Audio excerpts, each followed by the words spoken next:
السلام علیکم، میرا نام ہے محمد ہاشم اور آپ دیکھ رہے ہیں MHF ورڈز۔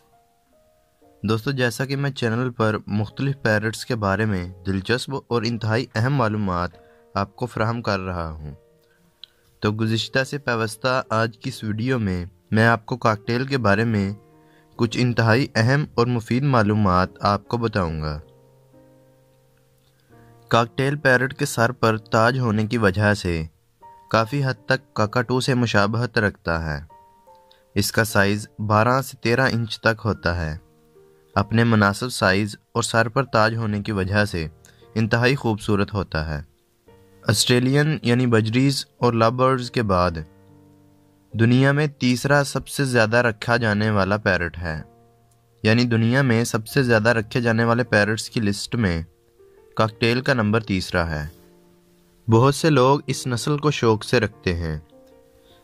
کاکٹیل پیرٹ کا مدافعتی نظام یعنی امیون سسٹم آسٹریلین اور لو برڈز کی نسبت اچھا ہوتا ہے، یعنی کسی بھی بیماری کی صورت میں علاج معالجے کے لیے آپ کو تھوڑی سی مہلت مل جاتی ہے۔ اگر بزنس کے لحاظ سے دیکھا جائے تو یہ نسل کم قیمت میں اچھی گروتھ ریشو اور زیادہ اچھے مدافعتی نظام تو نہیں، لیکن ٹھیک سے مدافعتی نظام کے ساتھ ایک فائدہ مند نسل ہے۔ اگر آپ اس نسل کی زیادہ تعداد رکھتے ہیں تو منافع بھی اس لحاظ سے زیادہ ہوگا۔ اگر آپ کو پیرٹس پالنے کا تھوڑا بہت تجربہ ہے اور آپ کے پاس اچھی انویسٹمنٹ ہے تو آپ جتنے چاہیں اس پیرٹ کے پیئر رکھ سکتے ہیں، لیکن اگر انویسٹمنٹ زیادہ نہیں تو کم از کم 5 یا 4 جوڑوں سے کام شروع کریں۔ اگر کاکٹیل کے چھوٹے چکس کو لے کر پالا جائے تو یہ چند سادہ الفاظ بآسانی بول سکتا ہے۔ کاکٹیل پیرٹ ایک شرارتی یا سوشل پیرٹ ہے۔ پیرٹس کی کوئی بھی نسل ہو، اگر آپ اس کے ساتھ وقت گزارتے ہیں تو آپ اس پیرٹ کو جس طرح چاہیں ٹرین کر سکتے ہیں۔ کاکٹیل پیرٹ بھی اگر آپ کے ساتھ اچھی طرح سے مانوس ہو جائے تو یہ بہت شرارتیں کرتا ہے اور اس کے ساتھ وقت اچھا اور یادگار گزرتا ہے۔ کاکٹیل پیرٹس کی 3 عام رکھی جانے والی ورائٹیز اپنے رنگوں کی وجہ سے مختلف ناموں سے پکاری جاتی ہیں، جیسا کہ کاکٹیل کامن وائٹ، چارکول، اینو یا پیچلس وغیرہ۔ ہینڈ ٹیم کاکٹیل پیرٹ جو آپ سے مانوس ہو اور جس کے ساتھ آپ روزانہ وقت گزارتے ہوں، اگر آپ اس کے ساتھ وقت گزارنا چھوڑ دیں گے تو وہ بہت جلد مایوس ہو جاتا ہے اور اپنے پر نوچنا شروع کر دیتا ہے۔ اس لیے کسی بھی پرندے کو ایکسٹرا کیئر نہ دیں، کیونکہ اس طرح وہ پرندہ یا طوطا آپ کا عادی ہو جاتا ہے اور آپ کے بنا وہ مایوس رہنے لگے گا، دانہ کم کھائے گا یا دانہ کھانا ہی چھوڑ دے گا، اپنے پروں کو نوچنے لگے گا، بیمار ہو جائے گا یا پھر وہ ایکسپائر بھی ہو سکتا ہے۔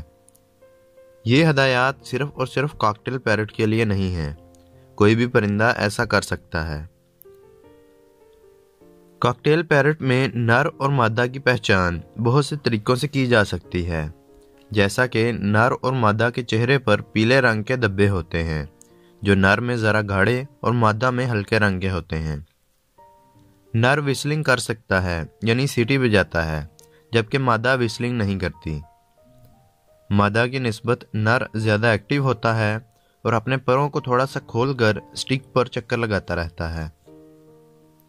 مادہ کے فلائنگ فیدرز اور دم کے نیچے چھوٹے چھوٹے پیلے رنگ کے دھبے ہوتے ہیں اور چہرے والے دھبے بھی مدھم ہوتے ہیں۔ لیکن نر اور مادہ کی پہچان کا ایک اور طریقہ جو کہ اینو یعنی پیچلس کاکٹیل پر بھی اپلائی کر کے بآسانی نر اور مادہ کی پہچان کی جا سکتی ہے، وہ یہ کہ انہیں لو برڈز کی طرح ہڈی کے جوڑ سے پہچانا جاتا ہے۔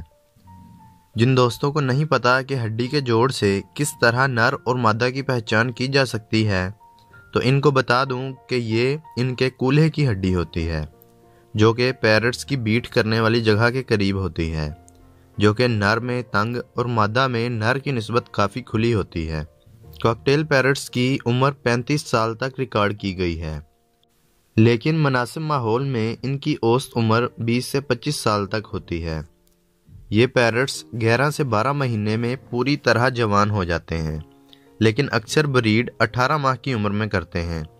ان کا جوڑا ذرا مشکل سے لگتا ہے۔ بریڈنگ کے لیے آئیڈیل کیج سائز آپ اسکرین پر دیکھ سکتے ہیں۔ اگر ان کو اچھا اور سیپریٹ ماحول ملے جہاں ان کو تنگ نہ کیا جائے اور اچھی غذا بھی فراہم کی جائے تو یہ پیرٹس پورا سال ہی بہت اچھی بریڈ کرتے ہیں۔ مادہ یعنی فیمیل 8 تک انڈے دے سکتی ہے، جن میں سے چکس 21 سے 22 دنوں میں نکل آتے ہیں۔ مادہ ان چکس کو 40 سے 45 دن تک اچھی طرح فیڈ کرواتی ہے۔ اس کے بعد یہ پیرٹس خود کھانے پینے کے قابل ہو جاتے ہیں اور گھونسلہ چھوڑ دیتے ہیں۔ بریڈنگ کے دوران یا پھر جب ان کے چکس نکلے ہوئے ہوتے ہیں، اس دوران ان کو اگر تنگ کیا جائے تو یہ چکس کو فیڈ کروانا چھوڑ دیتے ہیں، اور اگر ان کا کیج تبدیل کر دیا جائے یا پھر کیج کی ڈائمنشن بھی تبدیل کر دی جائے تو بھی یہ پیرٹس ڈسٹرب ہو جانے کی وجہ سے اکثر بریڈ روک دیتے ہیں۔ اس لیے بریڈر پیئر کے کیج کو ایک جگہ سیٹ کر دیں اور دوبارہ اس کو تبدیل نہ کریں۔ اگر کسی وجہ سے میل مر جائے تو فیمیل چکس کو پالتی رہتی ہے، لیکن اگر فیمیل مر جائے یا اڑ جائے تو اکثر میل چکس کو فیڈ کروانا چھوڑ دیتا ہے۔ ایسے چکس کو پھر ہینڈ فیڈ کے ذریعے پالا جاتا ہے۔ یہ نسل تھوڑا سا گرم ماحول پسند کرتی ہے، یعنی ان کی بریڈ سردیوں کی نسبت گرمیوں کے سٹارٹ میں زیادہ اچھی ہوتی ہے۔ روزمرہ کی خوراک میں یہ پیرٹس مکس دانہ، سبزیاں، پھل اور ڈرائی فروٹس وغیرہ کھاتے ہیں۔ اگر آپ یہ جاننا چاہتے ہیں کہ ان کے مکس دانے کے اندر کون سی چیزیں اور کتنی مقدار میں ڈالی جاتی ہیں تو اس ٹاپک پر میرے چینل پر 2 ویڈیوز پہلے سے ہی اپلوڈ ہیں، آپ چینل کو وزٹ کر کے ان ویڈیوز کو بھی دیکھ سکتے ہیں۔